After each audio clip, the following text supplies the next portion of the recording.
Alright, so we're back with the Cherokee.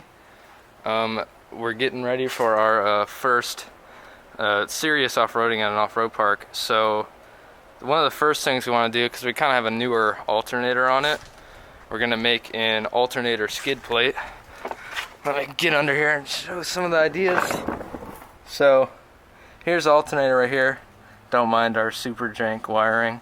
But there it is. I think we're making it out of cookie sheet, and I think what we're going to plan to do is kind of make something that hooks up to these two bolts, bracket that goes down like this, and then kind of covers this. Basically, we just want some splash protection for debris going into our coil in there, so our nice-ish new alternator doesn't kill itself. So here's kind of the plan.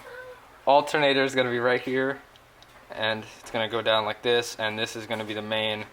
It's not going to wrap around or anything. It's really just going to be a preliminary offense against like giant splashes of mud. I mean, we're okay with dust and stuff. We just don't want giant splashes. And I think I might have said skid plate, but I meant to say splash guard, because this isn't going to stop boulders.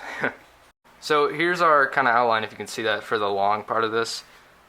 Hold on. This part right here. So now we're just going to chop it out.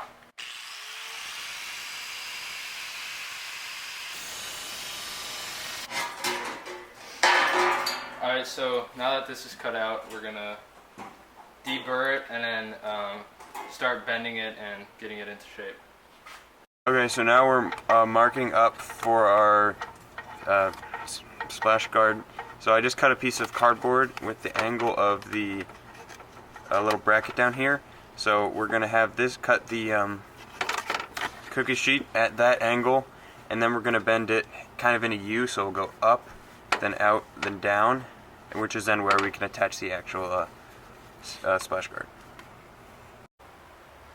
Here we go, changing the oil. New oil goes in. Funnels are for chumps. Dang it. Should I go for the express? I would go for the express. Oh, flawless entry right there. This is how NASCAR and F1 does it, folks. Saw it here first. Okay, so now we've bent this. So we bent it once and it hit the fan, so make sure you bend it small enough so that the fan won't hit it. And so now this angle will fit right on this bracket, so we just need to drill the holes. Yep. And I think the next thing we're going to do is the two pieces that branch off horizontally to cover the whole thing. And we might make the back piece wrap around, because this is pretty easy to bend. Your windshield wipers can be between all of your windows. Yeah, so we're also doing a side project of painting the windshield wipers here, because they're really rusty and gross. Yeah. So Jason, what are you doing right now? Keeping this off, but they're really tight. Oh yeah, so now what we're doing is we're trying to figure out where on the bracket here we're going to drill our holes. Also, so the side, this inside part of the bracket, it's we just cut it and bent it in a little bit. I mean, it looks kind of bad, but it wouldn't fit otherwise.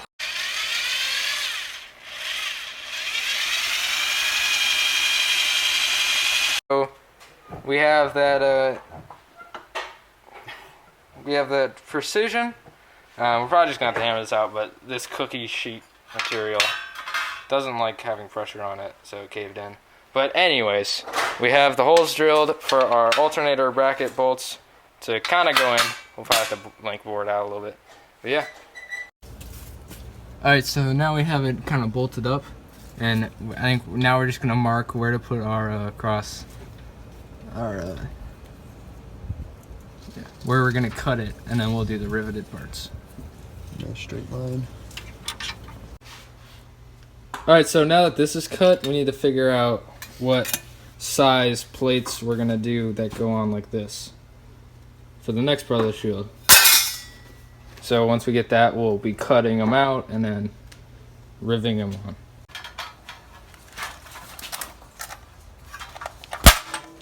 Did you see the picture on road? Alright, so there she is. we'll test fit it under the car and then see how it fits. Alright, so here it is, kind of mocked up. I'm just holding it in. We have one major design flaw, and that is our the bolts here. We, like, as you can see, there's no way to get to them, so what we're gonna have to do is bend this down and then tighten the bolts and then bend it back up. And then what we'll do is we'll bend around this piece over the back of the alternator. Sorry, you can't really see anything, it's pretty dark out, but you'll be able to see when it's done. Alright, so as you can see, we unbent it and now we're lifting a quarter turn at a time, trying to get this tightened. Definitely a really bad way to do it, but we don't want to undo our work, so. Alright, I don't know how we could have made it avoid this. I mean, maybe if we mounted like to the bottom of the oil pan and went right across, but in this case, this covers the front, so we like this design better. Alright, so here she is.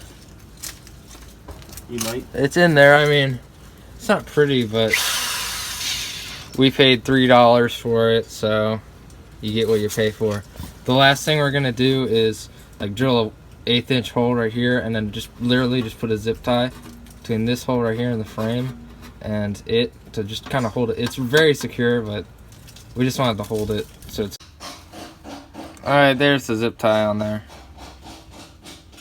This thing's pretty gross, but as you can see, like, I mean, there's like a really small gap there for stuff to get through, and honestly, like, this is obviously, you're not going to be able to protect this from everything, but this will do a pretty good job. I mean, it's very large and it covers the front here. But yeah, overall I think it looks good. Definitely worth the $3. So yeah. Alright, here's a skid plate and some daylight, and as you can see, it did a good job blocking all the mud. I mean, we did some serious mudding, as you can see by our diff here, and like, I think it really kept the alternator clean. But here's a shot of it in the daylight, all done. These bolts, yeah, not the best, but it does the job. Worth every penny of $3.